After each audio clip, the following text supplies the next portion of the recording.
Ici René Poulain et bienvenue sur le site des Cafés Rencontres de RPM Autopassion à Laval.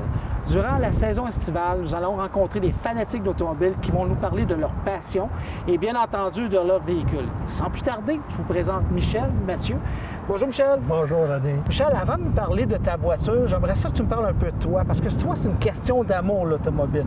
Ça a été quoi ton premier coup de cœur? Mon premier coup de cœur, c'est dans une noce en 49. Puis il y avait, le marié avait un Chevrolet 49 Fleetline. J'avais jamais vu ça. Là, tu étais jeune, toi, ça a été l'amour fou total. J'avais ça dans la tête. J'allais à l'école, je faisais le dessin. T'en as-tu une, finalement? J'en ai eu une, là, 7 ans. OK. Là, ça en est débarrassé ou vendu? Il y en a un autre qui avait de l'air encore plus intéressant que moi. J'ai fini par y céder. Mais t'en as eu un deuxième coup de cœur, ton Chrysler qui est ici. Chrysler.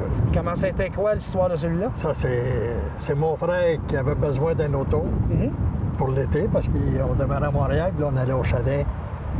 Ça fait qu'il m'a demandé si je voulais aller avec lui. Puis on a été essayer un Chrysler New Yorker comme celui-là. Là, ça fait encore le coup de cœur. Ben là, c'était... Lui, je l'avais essayé, c'était encore bien pire. OK. Là, on va parler un peu de ta voiture maintenant. C'est un Chrysler New Yorker, ça, tu l'as dit. C'est le modèle de luxe, c'est ça? C'est ça. Puis le modèle de luxe, si on parle dans la gamme Chrysler, c'était-tu le top modèle, le plus haut modèle? Non, il y avait l'Impérial qui était une coche plus haute que lui. Fait que lui, c'est le deuxième juste après l'Impérial. C'est ça. OK. Côté luxe, c'est sûr que le luxe d'aujourd'hui versus le luxe du temps, c'est pas pareil. C'est pas pareil. Le luxe qu'on avait dans le temps, c'était quoi qui faisait démarquer le véhicule des autres? Si on va mécaniquement, c'était la transmission automatique. OK. La première année, Ouais. complètement. T'as-tu une 2 vitesses, 3 vitesses? Une 2 vitesses. Une 2 vitesses, OK. Ça prend un début. Ça, là, je vois que c'est marqué Power Steering sur le volant. Ben, c'est une servo-direction, ça, c'est sûr. Exactement. Les freins, c'était Les freins, c'est pareil. OK. C'était les premières années qu'il y avait ça. Ça commençait en 51, ça. OK.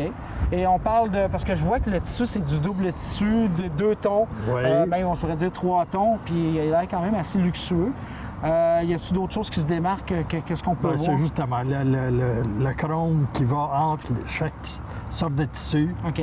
Le radio.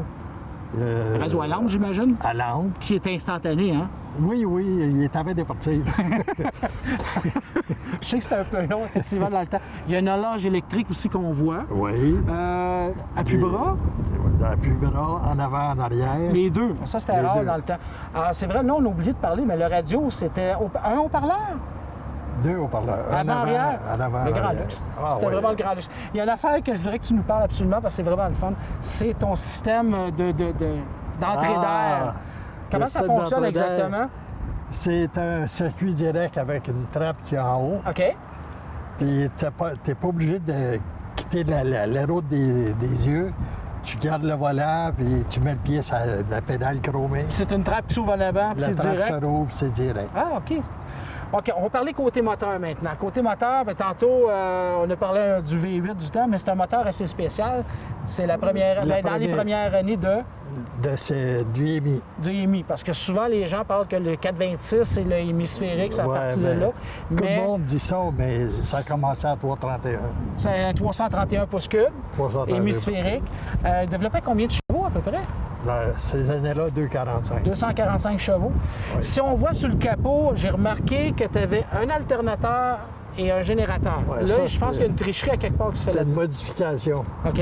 Tout le monde disait qu'un Chrysler, ça part pas.